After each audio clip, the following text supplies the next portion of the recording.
Hey everybody, I'm Brooke and I sobered up August 2nd, 2016. Hi friends, I'm Suzanne and I sobered up December 19th, 1991. Together we got a lot of recovery and we host Seek Purpose, the podcast. Seek Purpose is a community that supports recovery, healing, and spiritual growth. We believe that sharing our stories can greatly impact our communities and collective action can impact the world. So stop scrolling and start listening, will you? Hey everybody, thank you so much for joining us here at Seek Purpose. We are so excited for our guest today. We have Lalita and Ashley from Recovery Life Apparel. They've been doing some absolutely incredible things in the recovery community, and we had Lalita on here a few months back, and I can't believe how much has changed. It feels like it was yesterday, but you guys have just exploded since I've seen you last, and like, oh my gosh, I can't believe how incredible your impact has been, especially on the TikTok recovery community. So we're so excited to have you here. Ashley, we haven't really heard anything about your story yet. We'd love to start with you. And I feel like let's do it. And just talk about, well, first of all, introduce yourself to our audience and share a little bit about your story. Oh man, I didn't know where this was going. I shouldn't have really led with all. I feel like I'm in such a joking mode now from just talking to you guys before it started. Okay, my name's Ashley, and I used to be a raging chronic alcoholic. I like to say used to be now. I think it gets interesting with that because you're like, oh, am I an addict? Am I recovered? Am I in recovery? And I think that some days when I'm like, I'll be like, oh, look at, do you hear what I just said? Or actually that's me talking to myself in my head. Did you hear what you just thought? And I'd be like, I'm such an addict. And then other days I'm like, I feel like, you know what I'm saying? Like, I'm pretty normal. Like, whatever. Like, so like, I used to like live in my car. It's no big deal. It was rough times. No. So I'm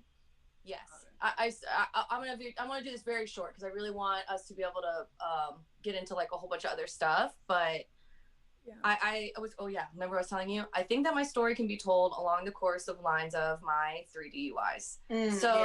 Just like, yes, in childhood, I had a pretty like normal childhood. My like parents divorced. And so I stayed with my dad and I really didn't have any supervision. He was like dating like a younger woman and they were kind of just doing their thing. And I said, okay, I'm just going to go do whatever I want. I met Lalita very young and some other girls who I really felt were just like truly themselves. And they both were like, had their like own minds. They didn't care what anyone else thought.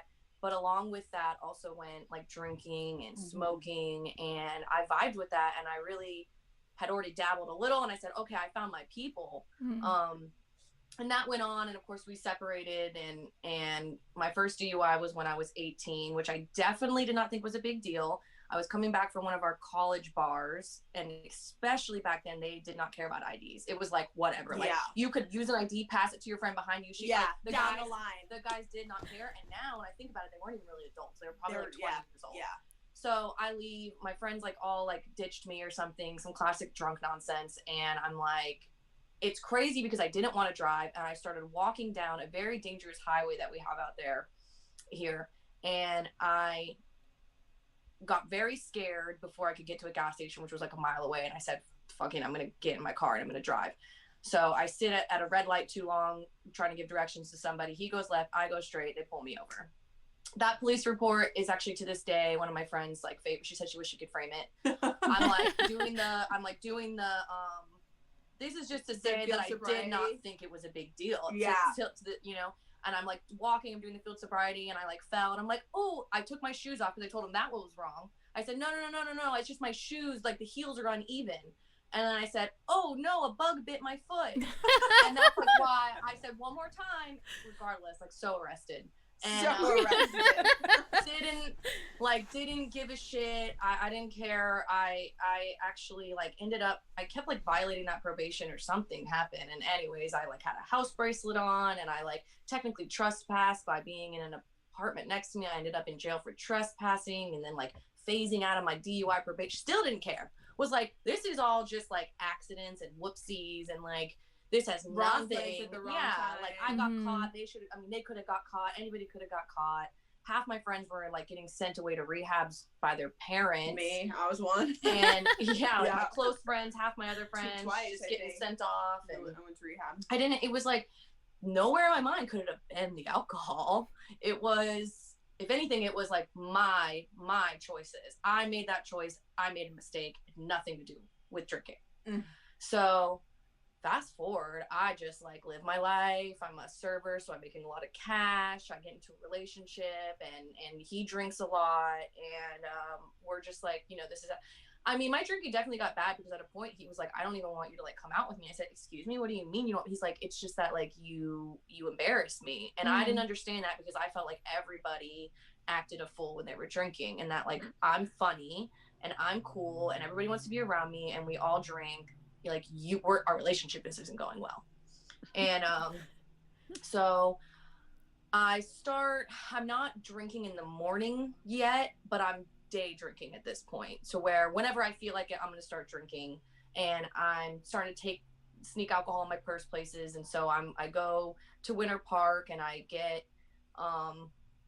drunk at the bar, and I go to move my car, and I'm like whipping a U-turn, and because they were giving tickets to like cars parked. And so I smash into, at the time, this was 2015, a brand new 2015 BMW with a mom and her 12-year-old daughter in the car. Oh, wow. And I'm like, smash my car. I get Baker acted that day. And like Baker Act is when they take you to the mental hospital instead of jail, because I'm like screaming and I won't them grab me. All because I have alcohol in the car and I don't want them to search my car. So I'm fighting them to be like, don't touch my stuff. Like, don't grab my purse. Like, this is fucking illegal. Whatever it is, I'm going psycho. So they like knock me out. That's all I remember. Like with one of those shot, like some serious crazy shit. Yeah. And like, still my parents are like, put me in like a bougie, like Baker Act Institute. Cause I had to be there for like 10 to 14 days or something. And they like pay for me to be in a nicer place. Like my stepmom was coming to meet me that day. So like to hang out and like try to like bond better. And like, so like they still didn't think that it was a problem. They just thought Ashley parties a lot, and I was in college at the time. So they're like, okay, she works at like our favorite restaurant in town, which is awesome. And she's in college, and like, oh, like she just fucked up. And so, but like, mind you, I'm like a hardcore alcoholic. Like I'm sick all the time. I have lost multiple jobs. I have crashed multiple cars without getting caught, like on my work premises. I've had to have the cops come to work at this point already, because I got fired and I wanted to get in my car and leave, so that my boss called the cops, like situations like that, like running into like curbs and like getting my car all the way home, and like no one found out, and hanging out with like the wrong people, passing out in the ABC liquor, like the liquor store that's like was behind my apartment, and the cops coming up to me and like waking me up in the grass, but like letting me walk back home. And it's like none of those situations, like I don't care. I was just like, oh, okay, like I'm glad it didn't happen. Even this car accident, I didn't care. In fact, after the car accident where I hit the mom and the daughter, my drinking got worse. I got on probation. I figured out a way to finagle drinking the entire probation, and like cheat the test. It was crazy. And I guess I don't even know if someone had been hurt. Like I don't think anything would have stopped me still at this point. They weren't hurt, but and my insurance covered it. It was like I just kept skating by. Yeah. So that's when in the DUI class, I tell this story all the time, but you're gonna hear it for the millionth time. So I go to my DUI class, and they haven't heard it. They didn't charge me for a year later. So now I'm 20, whatever. So it's 2016, and I just get charged 11 months later. And so I definitely don't care. So I'm in the DUI class, and they're like, oh, well, Bob drinks a shot in the morning to get rid of his withdrawals. And again, I said, oh, interesting. I'm really sick in the morning. I don't know. Like, let me try just straight taking like a liquor shot. Like, fuck waiting till noon and drinking beer or like whatever. So I try it. The next day, I try it, and it was like when I first took a drink. It was like, oh, I'm gonna do this for this is great. I feel wonderful. The problem with me is that obviously I wouldn't just take the shot to feel better. Once it was in me that morning, like I didn't stop. And that is when it became chronic, to where I would drink all morning, all day, all night, wake up in the middle of the night, drink, wake back up in the morning, and do it all over again. It never stopped, except for the times where I was so sick and throwing up so much bile, and my stomach felt like it was like turning inside out. Can't even get up off the floor to go to the bathroom, and that would last for like 48 hours until I could muster down a couple sips to ease my body and then back off again. And so I could not tell you why the men in my life would stick around for this. Like it's beyond me. But this just like keeps going and going, and then 2 years ago, like I think it's 2018, I tried to get 2018. Yeah, I tried to get clean for the first time. I call Lalita. My friends are like, I think she's just has a drinking problem. She's not an addict. Lalita's like,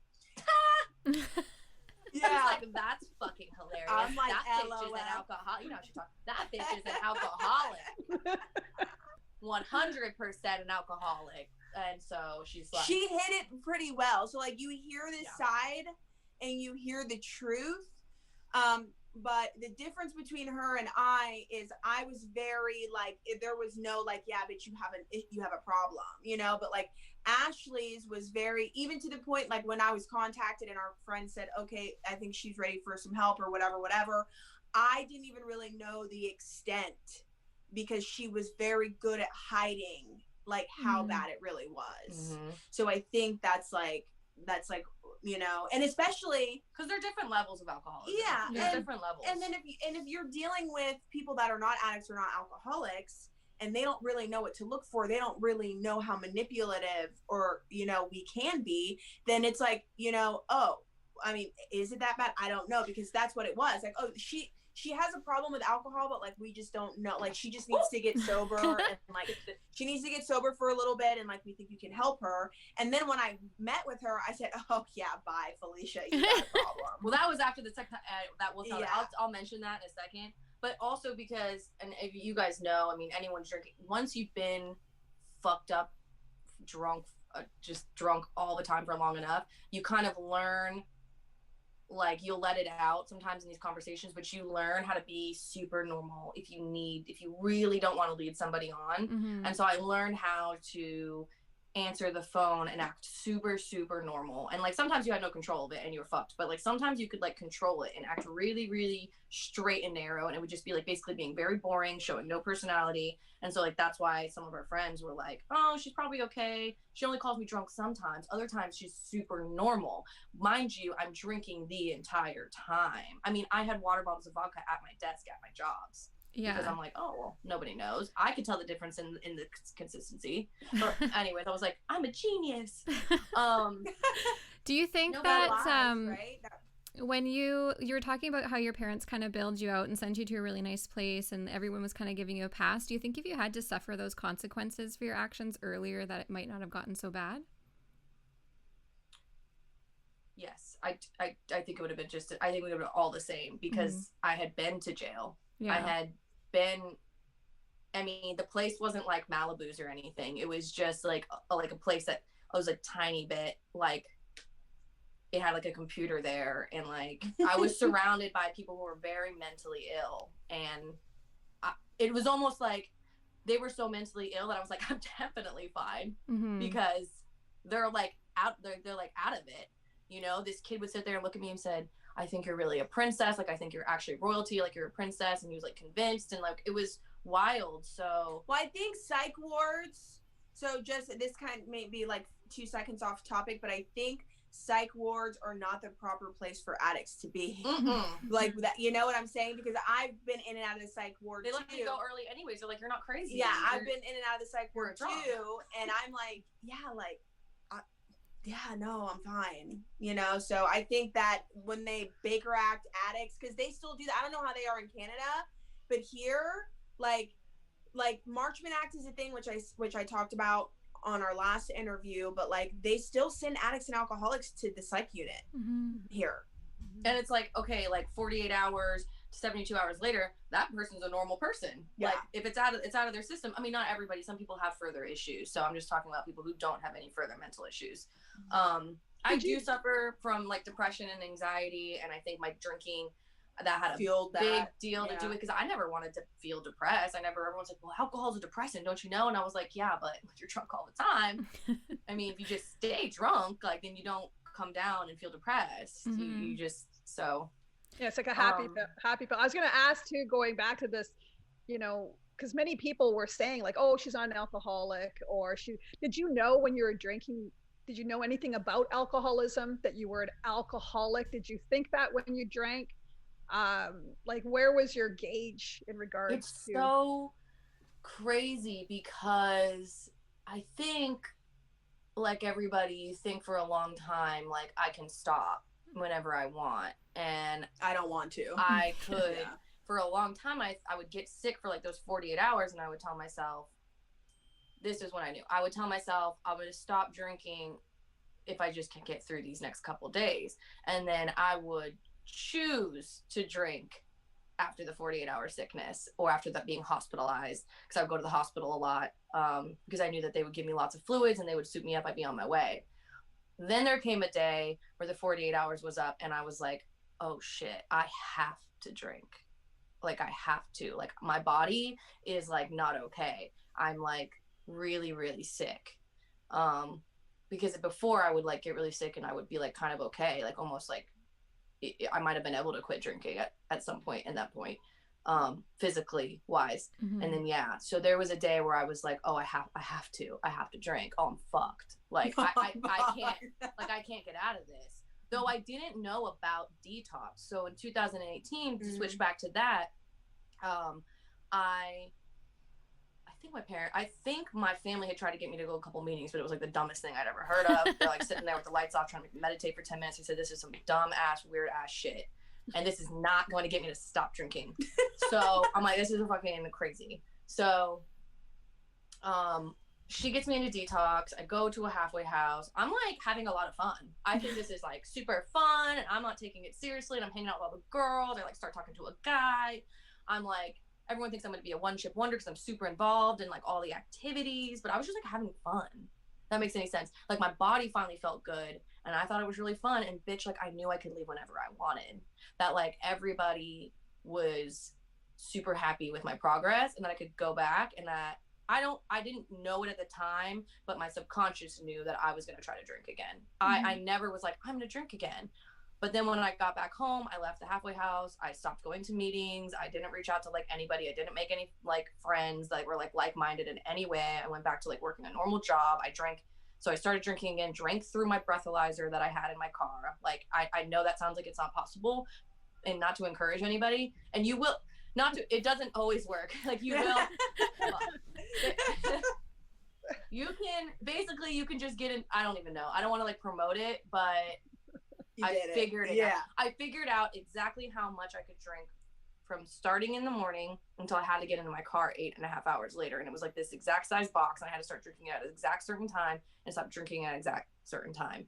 And I fucked it up a lot and had to pay a lot of money to them, but I never got like rearrested. And then there was times I drink at night and fuck it up, and I'd wake up in the morning to go to work, and it wouldn't let me start my car. But like, I figured it out, right? Because I was like, I'm good. I knew right away though, well, not right away, about a month in after the first relapse, that fuck. I'm like, oh my God, damn. And I would tell her too. I would say, I'm like alcoholic. This is lame. Yes, because that was like the thing, right? And I really identified with that, and like saw like my earlier, because like where Ashley came, because I did the same thing. I mean, you made it a lot longer. And I think a lot of us have to go through that, right? To like have that full acceptance and understanding that like, okay, my brain's wired differently, and like these are things that I just cannot do, because like this is going to always be the end result. And I think that just the very essence of us being addicts and alcoholics, like we have to really understand that and accept that, to be like, do something different. And I remember telling her, I'm like, girl, you're an alcoholic, and here's one thing I'm going to tell you. I'm like, maybe I'm not. Yeah, she's like, maybe I'm not. I'm like, LOL. And I'm like, okay, literally, like, I guess this is what's going to have to happen for you. And like, oh, here's just like an FYI, like it's going to get worse than it was before you even got sober this time. So like, bye. I'll be here when you're ready. See you later. Bye. Because you think, like you said, maybe my body just got physically dependent. Maybe I just hadn't assessed my depression before. Maybe I just couldn't give it up because I was in a relationship I didn't like, or all of those reasons put together. And so you think, well, I got 2 DUIs. I've made it through my breathalyzer. I'm off probation. Like, I'm never gonna go back to that life. I'll just drink like a normal person.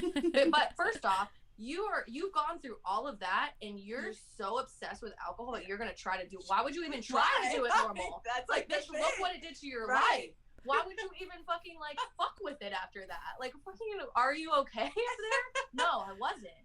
So I fuck it all up and I'm like, okay, let me take my own I got myself into a bad way. Okay, I started renting rooms. I mean, this is when the weird shit starts happening, because at this point I've got into an alcoholism that is the delirium, and I start making weird stuff up and doing really weird things that you can't even really recall, but you just know you got yourself into some really weird situations in your like relationships and your friendships with people. And so I end up leaving again. I drive myself this time. I take my little ass to detox on my own. And well, no, you helped me. Yeah. But like we figured it out and I drove myself there. And then I got into another halfway house. I did the same exact thing. I left the halfway house, got into another he's in a relationship now, but started and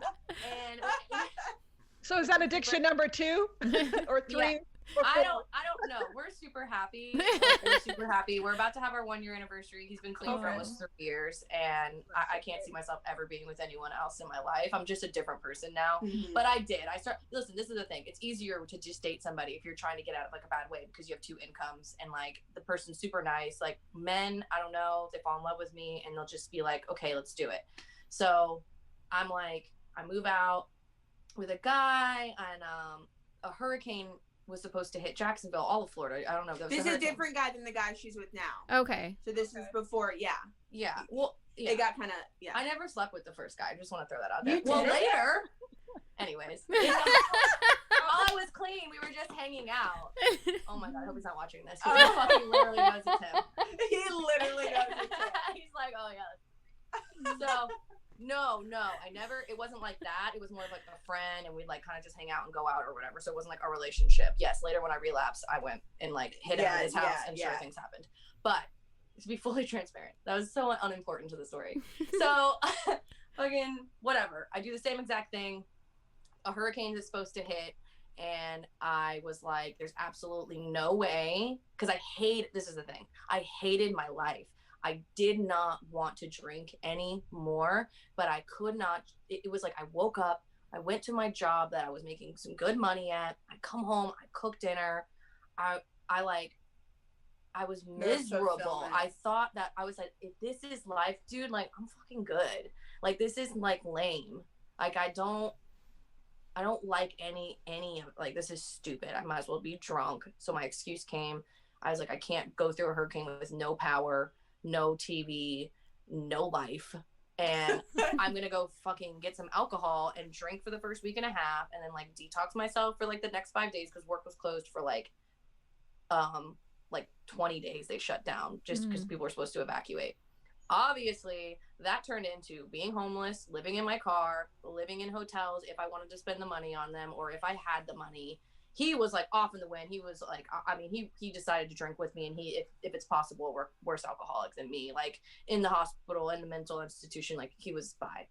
And so I call Lalita and I say, I am gonna die. This is like, I'm miserable though. It wasn't just, hey, because we already knew I was an alcoholic. I already knew I was an alcoholic. I had already admitted that. I was like, dude, I'm miserable. I'm like, I don't understand what the fuck is the point? Why are we here? The whole thing, why are we here? What are we doing here? What's the point? I was in it. Also, I'm like, oh yeah, I'm like, pretty sure I'm having like a heart attack and like die of withdrawals over here. So she's like, I said, listen, I will do anything you say this time. I will do anything you say. And she's like, okay. And she's, how much have you had to drink today? I said, just a couple earlier. So she goes, okay, well, get here now, leave. So it's a 4-hour drive. 2 hours into the drive, I had been popping Xanax because, like, you know, I'm gonna go out hard. I had stopped and was getting like the my card because it's gas stations, my card lemonades, like blah blah blah, weird. I even got one of these. I just remember that. I even got one of these like weird little champagne bottles. Like I was just like so out of it, and I could have sworn this like woman was like following me, and that like then she rear-ended me, which is stupid because if you look at my phone, I saw the pictures. I have pictures of her in front of me, like her license plate in front of me. So I think she rear-ends me, and for some reason I somehow I get her to pull over. She's like, yo, you're a psycho, and like drives off. And I wave down these state troopers and I go, help me, state troopers, come here. And I said, this lady hit me. I have her license plate. She drove off. Like and then I'm like, my friends happened to call me at the same time. I said, tell my friends that I'm on my way. They're going to think I'm lying and I'm not on my way. And he's like, I don't know. Yeah, he goes, I go, hello. And he goes, hi, this is Officer so-and-so. And I said, hi, okay. I said, what's going on? Is everything okay? And he's like, I don't have any idea what's going on. And I'm just screaming in the back. Yeah, I'm going to have to call you back. And I said, well, there she goes. Yeah. The other friend's like, get back in the car. It's too late. It's too late. So I'm like, okay, so like, what are you going to do about this lady? You know what I'm saying? Like, you're here to help me. He's like, listen, I don't really know what's going on, but you're drunk as fuck and we're arresting you. Yeah. And I'm like, oh fuck no. I'm like, yes. And it's so bad. So epic. I wanted to tell him so bad, but I'm on my way to get clean. Yeah. But like, what you don't understand is for real this for time. real. For real. Swear. This time will be different. And I knew it would be different. There's just something in me that knew it would be different, and you can't tell the cop that. Yeah. So yeah, I'm arrested, and actually I'm Baker acted again. I'm not even gonna lie. So I'm Baker acted again because I get real psycho in the back of the car and say a whole bunch of stuff that would lead them to believe that I would harm myself. Because I know that if I say these things, they won't take me to jail. And I didn't want to go to jail. I was terrified. So there's my third DUI on the way to get clean, in which after that, I have been clean now for a year and almost 2 months. That's so great. Oh, that's so amazing. They had an intervention for me when I came back. I still had that addict mentality. She was, you know how it I is. never wanted to drink again, but I get out of the hospital the next day because the lady held me for like 2 seconds. 8 hours. I was Yeah. like, yeah, you're just drunk. Get out of our place. And I'm like, my car's like 7 hours away, and I'm like, Lita's like, I'm coming to get you, and I'm like, oh my god, I'm so sick. I'm not ready. There was Xanax in my car. I'm not ready. I didn't want to I'm not drink. ready. I didn't want to drink, but I needed the Xanax because I'm so sick. So I start walking, and 45 minutes in or like 30 minutes in, I'm like getting a really bad blister because I'm wearing little booty socks.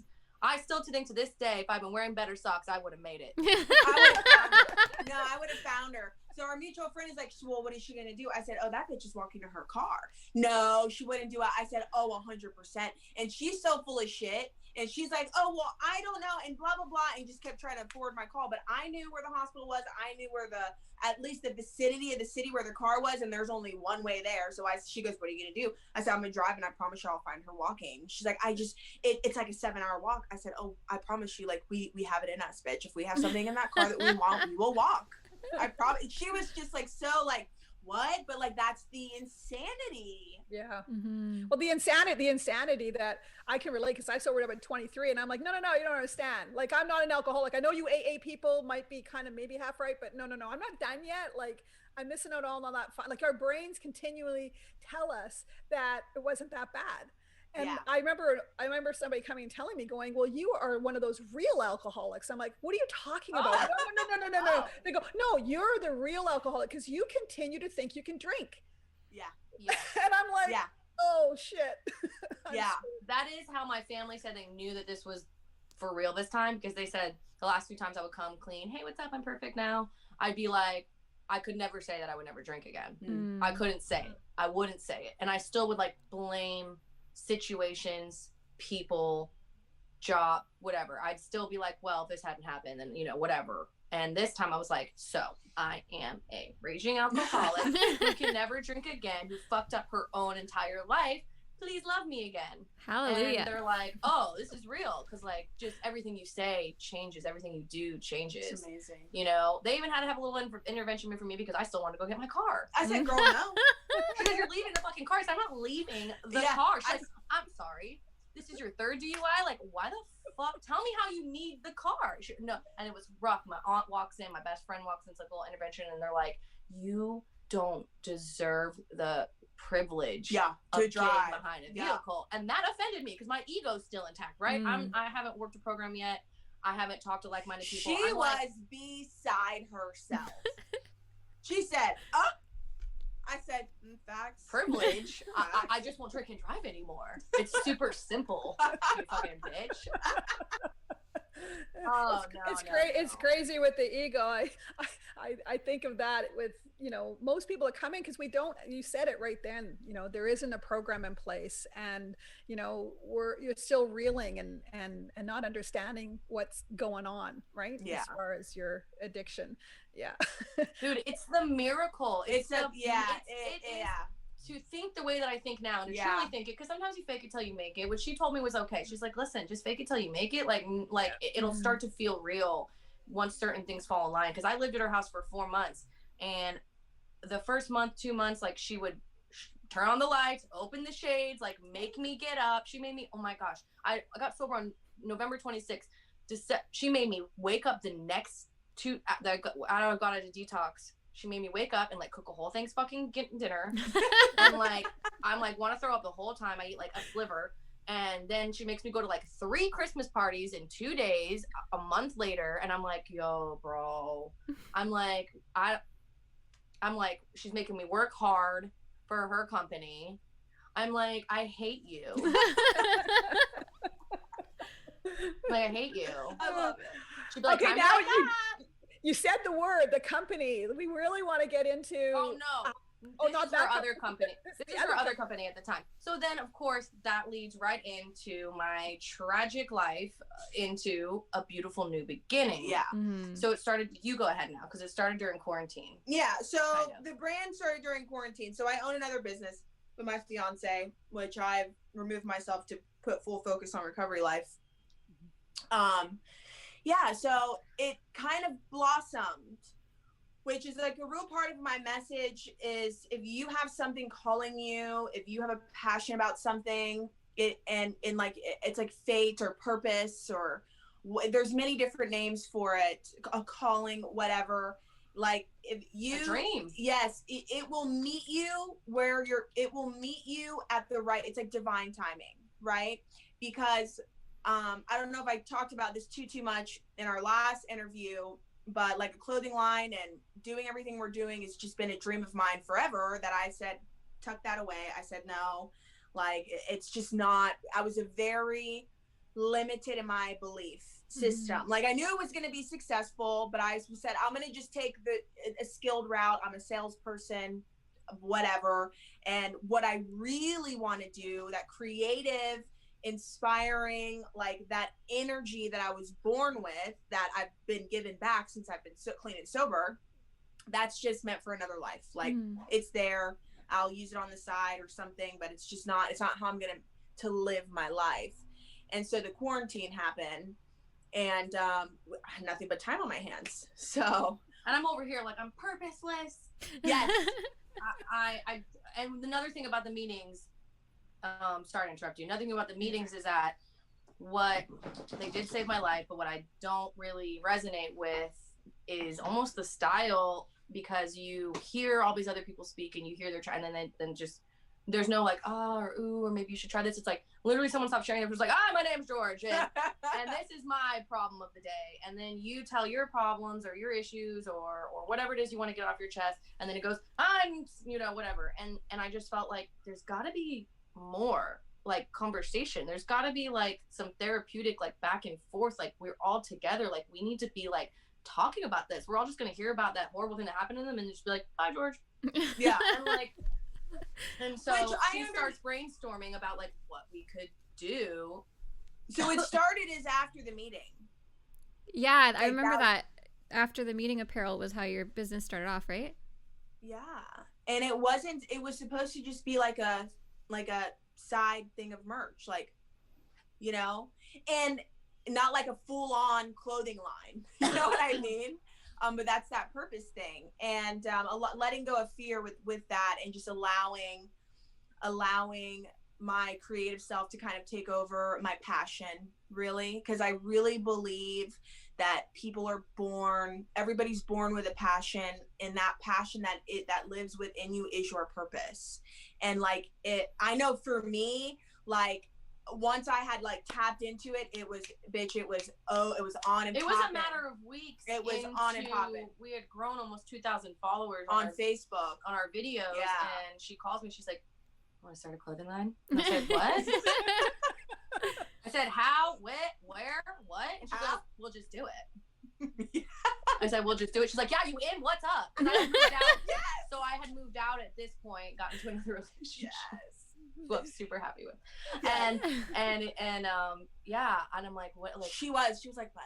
And I'm like, and she's like, yeah, I'm a designer, actually already have a few. I'm like, okay. And she's like, it'll just be like, you know, whatever. It'll be like, we'll just do it. And I'm like, okay. Like, she's always been like this though, right? Yeah. No matter what it was. I mean, unfortunately, to bring it back to addiction, I'd be like, well, how are we going to get there? How are we going to pay for it? She's like, we'll figure it out. Yeah.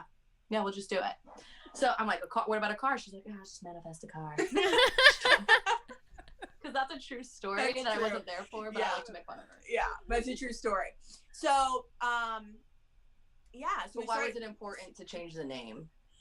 Because, well, a few different things, right? And one, obviously it's a brand. You want something that's like boom. But so Recovery Life was sitting there, and we're like, because I'd looked up a few different names, and I'm like, oh, that's trademarked, that's trademarked, that's trademarked. And so I'm like, Sober AF is trademarked, Clean AF is trademarked, Dopeless is trademarked. All these names are trademarked. So I didn't even search Recovery Life. And then, so there was a third person, but we've separated. We're all friends, everything's good, but she's doing a different thing. So, and she's like, Recovery Life. And I'm like, I love it. And we're like, there's no way. Like, she said that? Yeah. Oh, I didn't know that was that. So we're like, no. So anyways, we skip forward. We're at the trademark office, and the attorney's like, we're talking Recovery Life, and oh, we love it so much. And he's like, well, I can search it. And we're like, yeah, it's probably taken. It's like so popular, or whatever. And so we search it, and then lo and behold, there's like nothing, no copyrights, no trademarks, nothing. And we're like, he's like, do you want to trademark it? And we're like, yeah. So we trademarked. Yeah. So we trademarked, and we're sitting there, and I'm like, I can't believe that that's not trademarked. And he's like, because it's meant for you. And I said, bitch, it is. That's why. I'll take it. Okay, I have a question here. Actually, just before, I got somebody here asking a question, and I. Oh, yeah. Can I? Don't mean to stop your story, but. No, yeah. Here's a question. Have you ever sold or marketed your apparel around the rooms of actually a 12-step program? Hilarious. No. No. Yeah. Okay, Sorry. there's your answer. I'm not gonna say why we think it's hilarious, because we don't know who's watching this and we don't want to drama. But no. We don't. No, we don't. Yes. Awesome. Okay, and the other one was another comment from another person, which is a great comment. After years of sobriety and years of living the life out there, one thing I know is addiction is patient and can wait and wait. It's like, oh yeah, I love this. It's like Santa. It knows when you're awake. Oh, yeah. Great comment, Selena. Thank you. Yeah. Yes, it can. And that is the thing about what was so amazing about changing the name, is it also goes along with the fact that while we respect the rooms, we respect the meetings, we did not mean to become influencers. So as we started becoming that, it very organically, just because people were really vibing with Recovering Out Loud, we realized that is not all there is. And I like what you say about how you came to like your revelation about understanding more. But I was very strict. Very strict. Very strict. And through this process, was, and she's a devil's advocate. Like, that's just it's just who she is, you know? And I was so fucking traumatized from my addiction, and that I found a program that saved my life. So I was very like only one I way. was very just like, skirt, you know what I'm saying? And if anybody came to me and said that they had found any form of like recovery another way, I'm like, oh, it's a matter of time, bitch. Bye. Like, it's not working. You know what I'm saying? And I had that mentality. And through this process, I've been very humbled in that respect. And I understand and see now that, like, oh, wait a minute. Like, there are other ways. Like, this is just the way that worked for me. And like, and so, yeah. So I wanted to separate that. So we don't want to leave anybody out. We don't want to discredit anybody's process. Not at all. You know what I mean? And you can be recovering, you know, and through step work and things like that, and through therapy or whatever it is that you do. I think if you're in addiction, you also realize that you're recovering from a lot more than just like drugs and alcohol. Okay. So, and whether or not you ever delved down that path with drugs and alcohol, there's other people out there recovering, you know, domestic relationships, eating disorders, you know, self-trauma, trauma. And it was like, why, if we're out here, you know, showing people to basically pick up the pieces of your life, how to be happy and wonderful. And that's why I do like to talk about my depression, my anxiety. That's why she's super open about, you know, her self-harm, like things that Lalita went through that were really, you know, pretty horrific. Is we're like, wow, there's a lot more to recover from. And if we could show how we do it, we might be able to help people. Because I never, ever, ever thought I would be the person I am today. And it's only been a year and 2 months. I mean, even 6 months in, I'm like, you know, I'm like, maybe I'll pretend to be sick and she won't show up. Not me. I'll be like, I don't even know, you know. I still wasn't like, but that's the power of the mind. And like, I didn't come out and straight up tell her. And I'm just allowing things, you know, with our message. And I say, okay, I'm gonna let God and the universe and our followers kind of dictate like what is said, and I'll kind of see. And so now we're coming to a phase, and because that's a really important process for me and how I've gotten to where I am. And it's mindset. It's truly is mindset. And you know, I said, this is my mind, I can't change it. But you can. And can. Like, that's the beautiful thing. And I know that, and even telling her, and I'm like, dude, this sounds like, and I say, I know it sounds like crazy, but like it sounds crazy, but like I promise you. And I would go, how do you think I own $1 million tree service? What do you like? What, like, come on. I'd be like, I don't know, because trees are expensive. I don't know. But it's true. If you treat your body right, you take care of your mind, you are careful of what you allow to rent space in your mind. You are very consciously aware, and you filter what you allow, what you see, what you think, the people that you talk to, the music that you listen to, what you watch on television, the stuff that you allow yourself to see on social media. It is whatever you allow into your mind, you will become that. Yeah. And my life is just been a progression of the last 4 years. I've proven to myself that anything is possible as long as I set my mind, right? So I like to say, and I heard this and I said, oh, I get chills. It's not a mindset, it's how you set your mind. I really it just seems so impossible at the beginning, which is why I feel like there's so many, you know, it's like hard in the beginning. There's a lot of relapses in the beginning, and it's like you just don't believe that you can change your entire life, including the way that you think, the way that you feel. Like, I still have bad days, and I think we want to do like some YouTube videos on, like, you know, we're not perfect, and like, here's the things that we struggle with. We don't want anyone to think that like, oh, we're just, it's unattainable. We are perfect, like dancing around. It's like no, we're not, and we still struggle. But like, what are you gonna do with it? What are you gonna do what about are you gonna do with it? Because there's still days I wake up and I'm like, I don't want to get out of this bed, and I go, oh, no. Well, when you out of bed, you want to talk about that practice, that the reject and accept? Yeah, my favorite thing, which I thought was the dumbest thing, kind of for like 5 seconds, and I said, no, everything else is working, so I'll try it. You're so dumb. I'm like, okay, she ain't perfect, trust. No.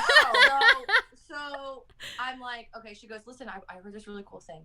And he's like, listen, you can just reject those thoughts. I'm like, what? And she's like, you can just say. So like, you're thinking something negative because that's not conducive. Because I tell her, like, I'll be in the car and like, I'll imagine like a semi truck smashing into us, or I'll be laying down at bed and I imagine like being kidnapped. Like I have these very, very, and it gets way more intense and way worse, but actually lately, not barely, because she goes, you can just go, I reject that thought. And then think of something positive and say, I accept that thought. And I go, oh, okay. So later that night, here I am, like imagining like my cat getting run over by a car, and like, I'm like, oh, I reject that thought. And then I immediately replaced it with a positive one. And it like kind of worked. I like forced myself to start thinking about other things. And I started doing it more. I'd be in the car with her and I imagine the thing. I go, I reject that thought. And I think of something positive, or I just keep rejecting the thoughts. And like the next thing I know, it'd been like a month and a half. And it's like they're not gone completely, but it happens like 80% less. And when I do reject one, it goes away really fast now, because I've taught my mind to seriously reject them, because listen, it's my mind. It's my mind. I don't understand why in all these years not saying like, yo, hey, you. Yeah. You're in my head. I'm tired of that little subconscious like fucking around, playing games. I'm about all done with this trash. And so I said, I'm done. Like I imagine my boyfriend like dying, like it's crazy weird stuff. So it really, that's like intrusive thoughts, right? Intrusive thoughts. And so it's just a prime example, and I totally get now where everyone's like, if I can do it, anyone can. I'm like, oh, it's true. That person must have been fucked up. I want to talk about that struggle. That was so corny. What? You guys brought up that it's a struggle, and I really want to touch on that and talk about it a little bit. What has been your big struggles through building this brand and working together? I know me and Suzanne could probably share things. It's not easy, right? I say a lot. Yeah. So for me personally, and I'm rounding out on the other side now, because I've always been a person that you don't really know what's going on the inside of me. I mask very, very well, like extremely well. And then I'll start to tell her like my inner thoughts, and she goes, what? Like, you're thinking that? I'm like, oh yeah. And she's like, oh, you'd never tell. But for me, it's been the good enough stuff. Is the message good enough? Are we going to reach enough people? Is this the right thing to do? Is this dumb? Should I do something else? So for me, it's been that fearless, moving through, because it's all fear, and it's fear. And I'll go, oh, I'm in my 30s. Oh, this or that. Oh, you shouldn't be on TikTok. You're too old. Oh, all these things. And so that has been for me, this is really believing, because I say, oh, I have this grandiose vision and I have the tangible evidence of the impact that we make on a daily basis all day long, and I have to stay connected and plugged into that, because I'll go, okay, wait, no, that's just fear. And I got fuck fear tattooed on my arm when we started this brand, because I knew this stuff was going to come up for me. And so I said, I'm getting a tattoo.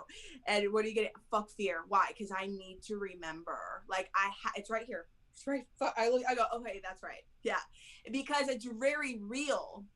And I think that's like something that we share collectively as a human race, is the fear. And that very fear is what holds us back from being happy,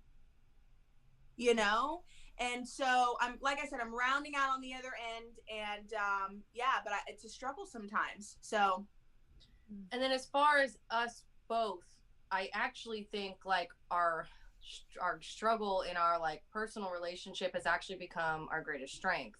And that would be that we almost had to start treating it like a relationship, like an intimate relationship that you'd have with somebody. And we started out rocky, so we would just start arguing and saying exactly, and be like, no, like how about like fuck you, how about I'd be like, you don't listen to anything I say, or like it should be like, like, well, you didn't tell me that, oh, now you say you didn't have an input, but like where was your, so it started off like that in a sense. And it was like we had to be super honest with each other about how we were feeling, or it would be like end up in one of those relationships where you just end up being like, one of them's like, bye. Yeah. like, because you never told them how you were feeling. Yeah. And now it's turned into like our greatest strength, because even though it's almost like it's like turned into more of like, it's funny, because I'll be like, oh, so you didn't hear me? Oh. Or I'll be like, or she'll like, maybe like she'll talk over me or something, and I'll say, oh, you said you wanted my opinion, here it is. Yeah. And are you PMSing now? Yeah. Yeah. Or she'll be like, oh, you want opinions, but I don't see you speaking up now. Yeah. And so I'll be like, oh, okay, like, yeah, let me think, let me, is there anything that I want to add to this, you know, because she is the creative. Like, I will say majority of the ideas, like, they really come from her. But the thing is that more and more, it was like the fear. I even told her in the beginning, I'm like, dude, why do you want me to do this with you? Like, you don't want to do this, like, just do you. And she's like, dude, you've like really got to get out of this, because like, I've known you forever. Like, you're beautiful, you're smart, you're funny, you're talented. And like, if you do open up to me about your opinions and your ideas, like, I fucking will listen. And so there's little Easter eggs of Ashley's ideas like sprinkled everywhere. Yeah. And that Easter eggs, little like Easter that. eggs that like low-key you wouldn't know. That like, oh, you know, I thought it would look better pink, or, you know, I thought, you know, this was a good saying, or something, whatever, little Easter eggs. And so it's just, yeah, it wasn't even necessarily like a struggle. It was just something that people were very off put by at first. They'd be like, yo, y'all okay? Like, you're arguing. I said, no, this is just how we talk to each other, because we need to work through our differences, or we will never make it. Yeah. And like, now I don't think anybody could get in between this. They'd be like, oh, she said that. She should be like, I bet she did say that. Yeah. Oh, that's amazing. Yeah. I remember my grandmother telling me. That, you know, oh, I love him. You know, this is such a good relationship. Blah blah blah. And she's like, have you had a fight yet? And I'm like, no, it's such a good friendship. It's like, it's not a friendship. It's not a relationship. Unless you start taking it back to each other, it ain't a friendship. I mean, I don't mean to be offending anybody about, you know, abusive, but do you know what I mean? I think that's where, you know, like in our recovery, where we find our most broken is, and our most painful times is birthing such greatness. The growth. Yeah. The growth, right? And hearing you guys say that's really great. So tell us, what is coming for Recovery Life Apparel?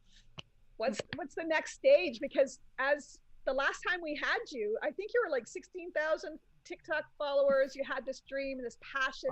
And that's why I wanted, you know, Brooke and I really wanted you guys to come back. That's so crazy. It is so crazy. And that's what this is all about, is like finding your purpose and manifesting that, and being able to have, like, if anybody's listening right now, you have to go back and listen to Lalita coming and sharing where they were back when, because now all of that hard work, all of that time, that it's only been a few months, like, look at where you are now. Like, wow. Yeah. So we just hit 110K followers, which is massive. And so we've got some pretty cool collabs coming up, and so we're flying to LA on the 22nd. Does this involve a plane? Huh? Does this involve a plane? It does. Okay. Yes. So we're flying to LA. Just COVID. No, I thought why she said it like that. Brittany said she was going to be jumping out of a plane soon. Last time she was on, and now you guys are heading over there. Chuck was talking about. Oh. No, we're not jumping out of a plane. Okay. Oh, no. But that's funny, because I'm going to tell Brittany. I'm going to tell you right, because Brittany's came on their show. I'm going to tell you right now. You won't know. Well, I mean, I can't say never, but like, honey, I mostly can. Yeah, no. I will not be jumping out of a plane. But speaking of Brittany, so we're flying to LA. We're meeting with Brittany. We have a really cool collab coming out with her. I don't want to give too much details on that, but that will be released when we fly there very soon. And do we want to talk about the Brandon Turner stuff? Brandon, yeah. Okay, you talk. Okay. So also, I mean, not everybody follows like the whole skateboarding life, but Brandon Turner owns. Okay, so he was like a skateboard prodigy, and then he like got really bad and addicted to drugs. He's 4 years sober. And now he's 4 years clean and sober, and he has just like they call this like the second coming of Brandon Turner. He's like going for skateboarder of the year. He has a partner, and they opened something called Healthy Life Recovery, where they teach people, like, they teach kids like how to skateboard and surf, do like music production.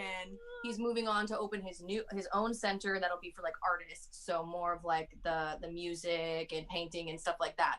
And so I don't know, it'd be like forever to even get into how we are collabing with him, but we get to collab with him. That is so incredible. Listen, if you don't know who he is, like, that's fine. Like, Google him. Google him, yeah. Fucking huge. He's amazing. He's huge. He's amazing. His story is so powerful, and our messages just really align. And it's really beautiful to see, because I said from the beginning, like, I think it's important in the power that we have in social media, because, you know, take people recovering out loud off of social media or just in general. And I know for me, like, walking down the street or living my normal life, you're not seeing recovery. You don't see recovery. And the beautiful thing that's happened is people have reached out and they said, you know, because I remember being in active addiction and knowing about recovery and talking to other active addicts and them having absolutely no comprehension. And I remember once being in active addiction and not having any comprehension that there was another way to live. So how incredible, because we're not the only ones recovering out loud. Obviously, there's so many people recovering out loud, and the reach and the impact that it's making, especially on the youth, I think is just incredible. And so being able to collab with sober creators and sober successful people that have peaked, and to be able to say, look what you can do happen. Look what you can do with your life. Yes. Yeah. And like Brandon, what Brandon Turner's doing for people, and the idea that he's the seed he's planting and what he's providing for people is what I did not have. It is why I couldn't stay clean. And it was because I didn't find value to add to my life. I just went back to a very mundane, boring life, and that ain't gonna work for us. You know, he's teaching them a healthy activity, you know, bringing like just like new things, purpose to your life, you know, hobbies, purpose, like things that I did not add. And no wonder I thought my life was worthless enough to just go back to drinking. Maybe the next time we talk, we'll be in Zoomies or Tilly's. Yeah, right? you will. We want. Put it on the record so that next time. Put it on the record. Put it on the vision board. Yeah. Yes, that's in our line of sight, because why not? I could totally see it. It's so funny. Suzanne used to own an indoor skate park, and she had like youth coming, and they really promoted recovery and sobriety in there. And my husband, Jamie Thomas came, your husband. My husband used to skate there when he was little. And so my God. Suzanne was like my mentor in recovery, and when they met, he was like, "Oh, I know Suzanne," and her son is such a huge skateboarder as well. So that's so exciting. They're like twin flames. Yeah. It's crazy.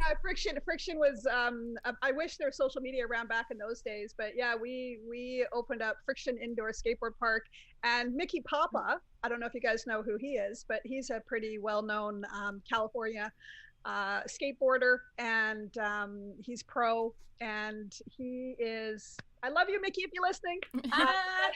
He's not in recovery, but he's got a really close place in our heart. But again, just in recovery, doing shit, just manifesting stuff, and I wish that continued to happen. Unfortunately, a business sadly folded, but it's just amazing to hear these stories and how much can be done on through social media and through people doing things in recovery and having the courage to come out loud. Because even back in those days when Friction was around, sadly, it wasn't an era that you could go around as a skateboarder and kind of say, hey, I'm in recovery.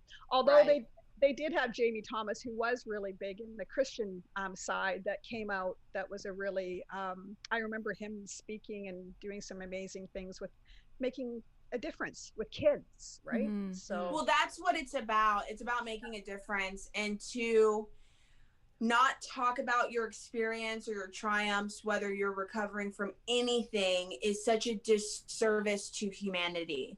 It is a disservice. Sorry, Travis is saying, Climb for Recovery, saying, hello, ladies, we love you. Love you, Travis. I can't believe it's already been an hour. Service, and I just really feel like on the rise, in ascension, and like all these things that are happening, and people want to change their life. And people want to know how to change their life. And it first takes looking at someone that's been where you currently are and seeing the transformation, and then you identify, you go, oh shit, like I can get better, and like I'm not doomed to this, and like I can change my life. And like that's what it's about. We come here, we're supposed to grow, we're supposed to connect.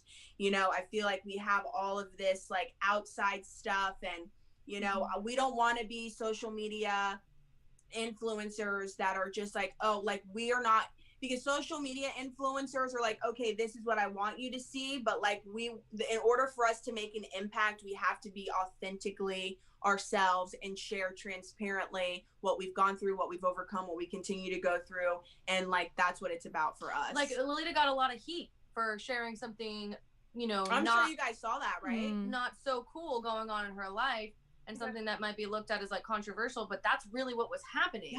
You know, she shared what was really happening in her life and how she felt about it and how she was going to plan to overcome those feelings. Like, I'm sorry, TikTok, because like I thought that's what this was for.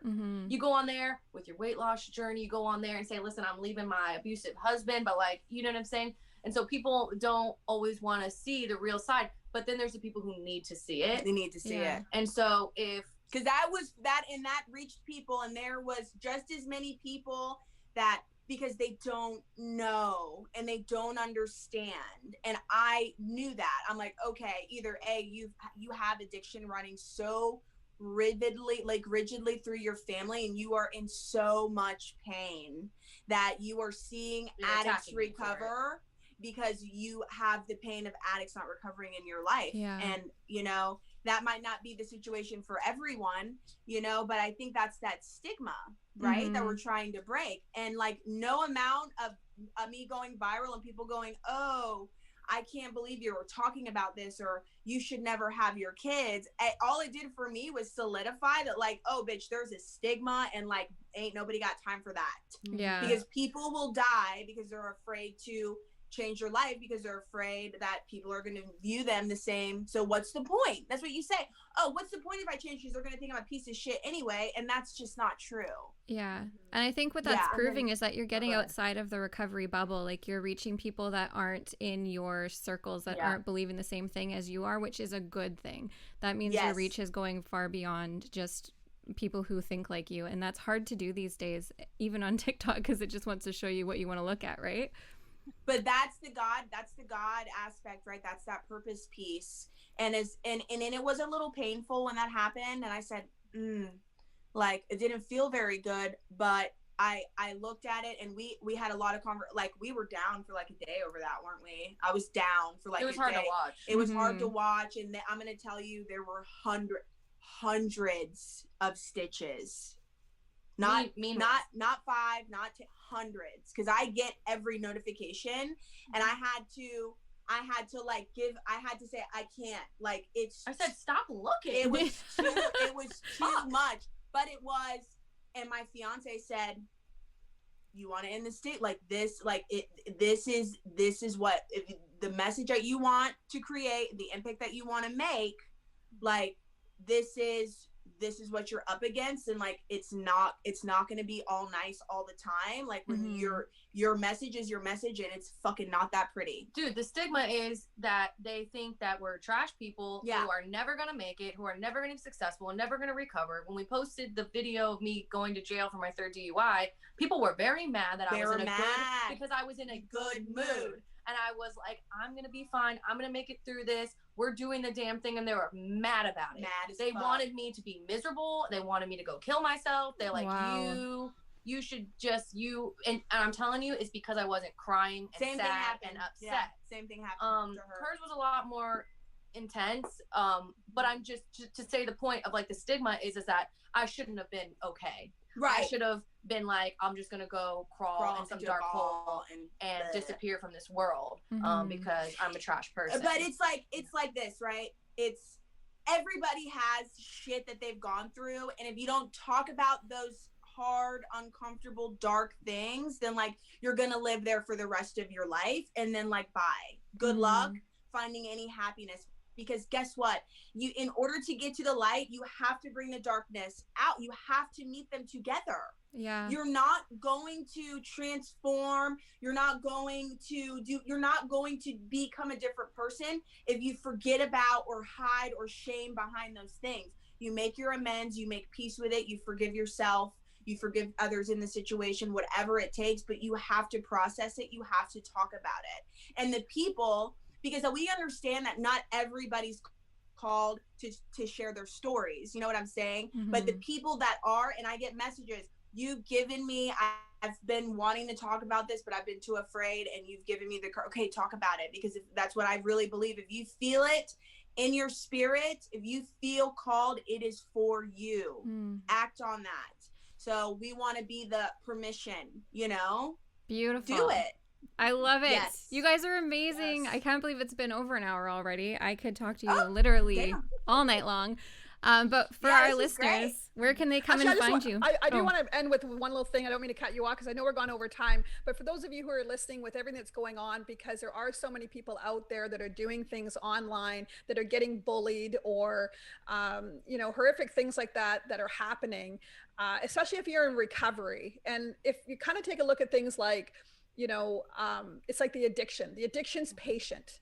It's going to come in wolf's clothes. And sometimes those things can consume us, because that's where our addiction wants us. It wants us to make us feel bad. It wants us to make it feel like, what have I done? It wants us to feel and sit there, because usually when something like that happens, for myself in recovery, is the miracle is just around the corner. And if you can get past those times and ignore those times, I guarantee you're sitting here going through what you went through. Look what's happened since that video. Like you kind of went through the other side, and look what's manifested from it. So if you would have sat in that and said, no, I'm done, I'm walking away from this shit. I mean, that's just a really great example of what can happen. So just ignore that crap and focus on the good. Like what you were saying, reject. Isn't that what? Yes.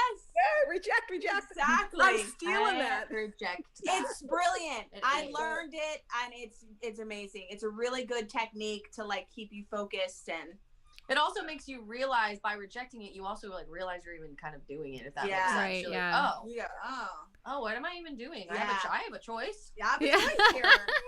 Yeah. All right. So now, where can our listeners come and find you, get to know you, get your clothing, support your cause? Recovery Life Apparel. Recovery Life Apparel on IG, Facebook, and TikTok, and recoverylifeapparel.com is our website. That's incredible. Seamless. Across the board. Yes. Go follow them and see. I can't wait to see all the things that are coming. I know you couldn't even talk about all of it. There's just one person we couldn't mention. It's an up and coming music artist that his management won't let us talk about it yet. Ooh. Okay. Actually, just so you guys know, we're going to have, can we have an invite? We want to invite you back. And let's say 6 months from now, and have you back. Do a checkup. Yeah, we're going to do a checkup. I can't. Yeah, because I can't. I know you see those Dr. Phil, all of those shows, and it's just like, I love the recaps. I love seeing the recaps. Journey. And that's why you continue to go to the same meetings all the time, because when you do see those people go up and say, I'm having a shitty day. Yes, exactly. Right? So we need So recap, we'll have you guys back in 6 months. Really appreciate you guys coming. Yeah. Thank you so much. Thank you so much for having us. It's always a pleasure. Yeah. You guys are amazing. Yes. Love you. I love everything that you do. Oh, thank you so much. Guys, this is great. You guys are awesome. Thank you guys so much for listening to this episode. We are thrilled to have you as a part of this community, and we are really trying to grow and reach more people. So there's a lot of ways you can get involved. One is going to our website. There's some really great resources there. Yes. And the most exciting part is checking out those GIFs. Or what do you call them? GIFs. I call them GIFs. You call them GIFs, whatever. Tomato, tomato. So when you're actually enjoying your sober life and you're going and you're posting on your Instagram, please just go to Seek Purpose and check them all out and tag us. Yeah. I want to see what you guys are doing out there in sober life. Yeah, we also have filters actually we've been putting out as well. There's so much you can do through social media with Seek Purpose, like comment, share, all of our posts. Really get involved with this community. There's so much help out there for you and so much connection here we've been finding. Yeah, and the one thing that we have learned in recovery is asking for help. So we're going to ask for help and just become a patron and come help be a part of this community and help it grow. And we'd love to have you. If you want to become a patron, we have a link on our website that you can click, and there's some really cool perks of becoming a patron with Seek Purpose. So we hope you check that out. And obviously, if you review this podcast on whatever podcasting app you're listening to, it's going to help us reach more ears and get that message out of recovery. Stay tuned. We have so much more in store. And as our little community grows, our collective, there's exciting things that are happening that are coming out that we can't wait for you to be involved with. So stay tuned and stay connected.